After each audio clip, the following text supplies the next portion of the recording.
Democracy का मतलब है democracy for all, to the people, for the people, by the people. आप किसी के चेहरे पे वोट मांगते हो, मुख्यमंत्री किसी और को बना देते हो, क्योंकि कहीं ना कहीं आपको पपेट्स चाहिए, और पपेट्स वो कॉर्पोरेट वाले, यानी आप सीबीआई ईडी और उसका डर दिखा के आप लोगों से पैसा वसूल रहे हैं। सबसे बड़ा अगर घोटाला है देश के अंदर, ये इलेक्टोरल बॉन्ड का घोटाला है कि संजय सिंह के केस में केवल संजय सिंह को ही जमानत मिलेगी। एक आदेश जो है नजीर नहीं बनेगा। चाह क्या रहे हो भाई तुमने बॉर्डर नए फ्रंट खुलवा दिए देश की टेरिटरी को, क्योंकि पंजाब में दूसरी सरकार थी, हरियाणा में दूसरी सरकार थी, तो तुमने आपस में बॉर्डर को बना के फेडरल स्ट्रक्चर पे वार कर रहे हो। भ्रष्टाचारी देश में पकड़े को किसको, जब सारे भ्रष्टाचारी उठा के तुमने अपनी पार्टी के अंदर ले लिए कि मैं किसी भ्रष्टाचारी को छोड़ूंगा नहीं। वो ये थी कि सारे भ्रष्टाचारियों को अपनी पार्टी में ले आऊंगा, तो बचेंगे ही नहीं। एक केस मनीष सिसोदिया पे भी वही, अरविंद केजरीवाल पे वही, संजय सिंह पे वही। संजय उतनी ही गर्त में जाएगी जितनी पावर में आई है। स्लो चेंज है और स्लो ही इसको करना भी चाहिए। सर एक तरफ एक बात और निकल के आ रही है, मैं जाता हूँ मुद्दा भीड़ में। एक तो जनता कहती है कि महंगाई बढ़ा दी है, एक लोकतंत्र को लेकर, डेमोक्रेसी को लेकर बहुत सवाल उठाती है। आपका क्या मत है इस पे? देखो, डेमोक्रेसी का मतलब है democracy for all, to the people, for the people, by the people. यहाँ पे कहीं पे भी कठपुतली का काम नहीं होता।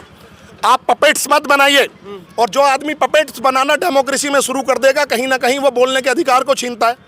आप किसी के चेहरे पे वोट मांगते हो, मुख्यमंत्री किसी और को बना देते हो, क्योंकि कहीं ना कहीं आपको पपेट्स चाहिए, और पपेट्स वो कॉर्पोरेट वाले। अभी इलेक्टोरल बॉन्ड का मुद्दा था, 30,000 करोड़ रुपए इकट्ठा हुआ। वो कंपनी, जो गेमिंग कंपनी जिनको आप 1.25 लाख करोड़ रुपए का जीएसटी की लायबिलिटी थी, वो आपको 1200 करोड़ रुपए एक इलेक्टोरल बॉन्ड में चंदा दे रही है। यानी आप सीबीआई ईडी और उसका डर दिखा के आप लोगों से पैसा वसूल रहे हैं। और ये बात बिल्कुल फैक्ट है, केवल 30,000 करोड़ नहीं, ये तो प्रत्यक्ष पैसा है। अगर अप्रत्यक्ष इलेक्टोरल बॉन्ड तो वो है जो बिल्कुल फाइनेंशियल ट्रांजैक्शन से खरीदा हुआ पैसा है। सबसे बड़ा अगर घोटाला है देश के अंदर, ये इलेक्टोरल बॉन्ड का घोटाला है। और इस पे पर्दा भी जब उठा, अगर चंद्रचूड़ साहब ना होते और उन्होंने बोला कि हमारे पास हम डेटा चुनाव के बाद दे देंगे, अगर वो आदमी देश का प्रधान न्यायाधीश ना होता और वो इनके चुनाव आयोग के गले में सीख ना डालता, तो इलेक्टोरल बॉन्ड का भी डेटा हमारा बाहर ना आता। तो सर एक और बार बार आरोप लगाया जाता है कि ईडी सीबीआई का जो मिसयूज किया जा रहा है इस बार। अब देखिए, बड़ा सर्वविदित है। आप कानून के बात कीजिए, कोई भी आदेश सुप्रीम कोर्ट का, हाई कोर्ट का अगर होता है तो सिमिलर केस में सिमिलर ऑर्डर के लिए नजीर बन जाता है। लेकिन कैसे कैसे काम हो रहे हैं। आम आदमी पार्टी के सांसद संजय सिंह को अभी जमानत दी गई। एक ही केस था, वही केस तो मनीष सिसोदिया पे चल रहा है, वही संजय सिंह पे चल रहा है, वही अरविंद केजरीवाल पे चल रहा है। पहली बार इन्होंने न्यायपालिका के से छेड़छाड़ की कि संजय सिंह के केस में केवल संजय सिंह को ही जमानत मिलेगी। एक आदेश जो है नजीर नहीं बनेगा। चाह क्या रहे हो भाई तुम? जिस दिन उनकी तारीख होती है तुम जज बदलवा देते हो। ये खुली आंखों से जो ये काम हो रहा है, ये यूथ देख रहा है। आजकल डिजिटल इंडिया का केवल एक फायदा बताऊंगा मैं आपको, कि जो सूचना का आदान प्रदान इतनी तेजी से है, वो आज उस आदान प्रदान को ये रोक नहीं सकते। सब सूचना एकत्रित है, और ये जो बात, ये डेमोक्रेसी को दबाने की बात है, रिवाइव रखना पड़ेगा। Freedom to expression, freedom to speech 19(1) में, 19(2) में संवैधानिक अधिकार है। धरना करने का संवैधानिक अधिकार है। देश के बॉर्डर बदल दिए। आपने लड़ाई देखी, पंजाब बॉर्डर देखा, ऐसी आंसू गैस के गोले लेना, गोली चलाना, भाग के फिर वाटर कैनन यूज करना, ये तो हम बॉर्डर में कहते हैं दुश्मन करते हैं अपने देश के किसानों के साथ। तुम आंसू गैस के गोले से खेल रहे हो। तुमने बॉर्डर नए फ्रंट खुलवा दिए देश की टेरिटरी को, क्योंकि पंजाब में दूसरी सरकार थी, हरियाणा में दूसरी सरकार थी, तो तुमने आपस में बॉर्डर को बना के फेडरल स्ट्रक्चर पे वार कर रहे हो। कल को तो सरकारें आएंगी जाएंगी, किसी ना किसी स्टेट में किसी की सरकार रहेगी, तो आपस में इतना क्लैश बढ़ा दिया तुमने सरकारों के बीच में। फेडरल स्ट्रक्चर पर चोट कर रहे हैं, और कई चीजों को ऐसी कर रहे हैं जो देश में नई प्रैक्टिसेस बनेंगी, और जो उस आदमी का गलत शोषण हो जाएगा। हम दोनों भाई यहाँ पे खड़े हुए हैं। अगर मैं आपका आज गलत शोषण कर रहा हूं, मैं पावर में हूं, जब आपके हाथ में आप पावर आएगी तो आप जरूर बाउंस बैक करोगे कि मैं देखता हूं उसने मेरे साथ गलत किया था। कमोबेश यही स्थिति है। और अगर पैमाना भ्रष्टाचार का है तो सबके लिए बराबर होना चाहिए, पक्ष के लिए भी और विपक्ष के लिए। जो आदमी आपकी पार्टी में आ जाए, अजीत पवार आपकी पार्टी में आ जाए सोने के, जिनका वाटर घोटाला, हेमंत शर्मा बिस्वा आपकी पार्टी में आ जाए सोने के, मिनट मिनट में आदमी उधर से कूदता इधर आ जाता है, सोने का हो जाता है। भ्रष्टाचारी देश में पकड़े को किसको, जब सारे भ्रष्टाचारी उठा के तुमने अपनी पार्टी के अंदर ले लिए। तो ये जो बात है कि मैं किसी भ्रष्टाचारी को छोड़ूंगा नहीं, वो ये थी कि सारे भ्रष्टाचारियों को अपनी पार्टी में ले आऊंगा, तो बचेंगे ही नहीं। सर एक बात और बार बार निकल के आती है कि संविधान को कमज़ोर किया जाता है एक तरफ, और दूसरी तरफ अभी कल का मैं एक बयान देख रहा था माननीय प्रधानमंत्री जी का, वो कह रहे थे अब अगर स्वयं बाबा साहब भी आ जाएं संविधान को हटा नहीं सकते। देखो, संविधान, इसका प्रत्यक्ष उदाहरण ये है कि जो आईपीसी सीआरपीसी में जो रूल बने होते हैं, वो विधायी का जो काम होता है रूल रेगुलेशन से देश चलता है, जो कॉन्स्टिट्यूशन के जितने प्रोविजंस हैं उनसे देश चलता है। ये सरकार आज तक का विश्व रिकॉर्ड है, विश्व रिकॉर्ड नहीं कहूंगा, आज तक का हमारे देश का रिकॉर्ड है। जितने ऑर्डिनेंस ये सरकार लेके आई है, इतने ऑर्डिनेंस कोई सरकार नहीं ले, सैकड़ों से ऊपर ज्यादा ऑर्डिनेंस लेके आई है।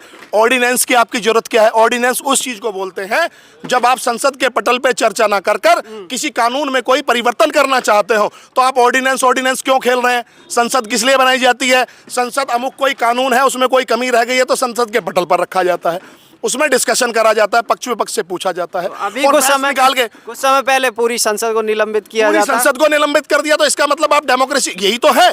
और जब उन्होंने पूरी संसद को निलंबित कर दिया तो इसका मतलब आप चर्चा नहीं करना चाहते, और अगर आप चर्चा ही नहीं करना चाहते तो चुनाव की क्या जरूरत है? इसलिए लोग कह रहे हैं कि डेमोक्रेसी को बचाना है, रिवाइव करना है। एक कानून में परिवर्तन करते हो आप, ऑर्डिनेंस जो भी चीज़ है ऑर्डिनेंस ले आओ जी। भूमि अधिग्रहण बिल 24B की धारा पे ऑर्डिनेंस लेके आ गए। उसमें अच्छी बात थी कि अगर भूमि अधिग्रहण हो रहा है 5 साल के अंदर जमीन की नोयत नहीं बदलेगी तो जमीन वापस किसान को आ जाएगी, इन्होंने उसको भी बदल दिया।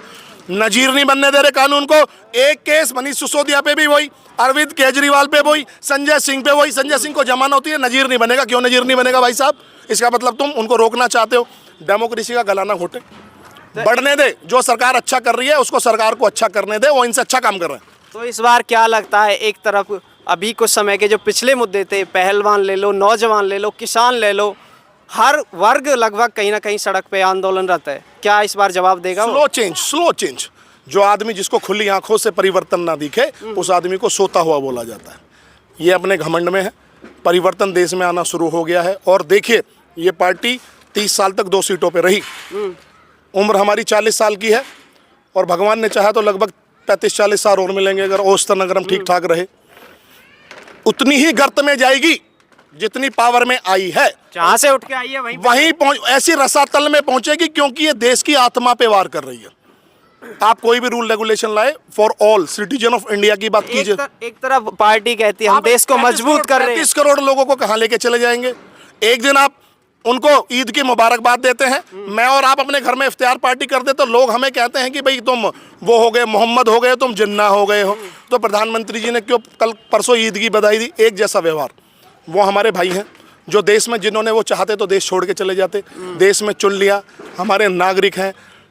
संवाद के साथ, डॉक्यूमेंट के साथ, बात के साथ बात कीजिए। सिटीजन ऑफ क्राइम कोई भी कर सकता है, किसी जाति का, किसी भी धर्म का आदमी क्राइम कर सकता है। उसके लिए IPC CRPC है। सर में गोली मारी है ना अगर क्राइम कर रहा है तो।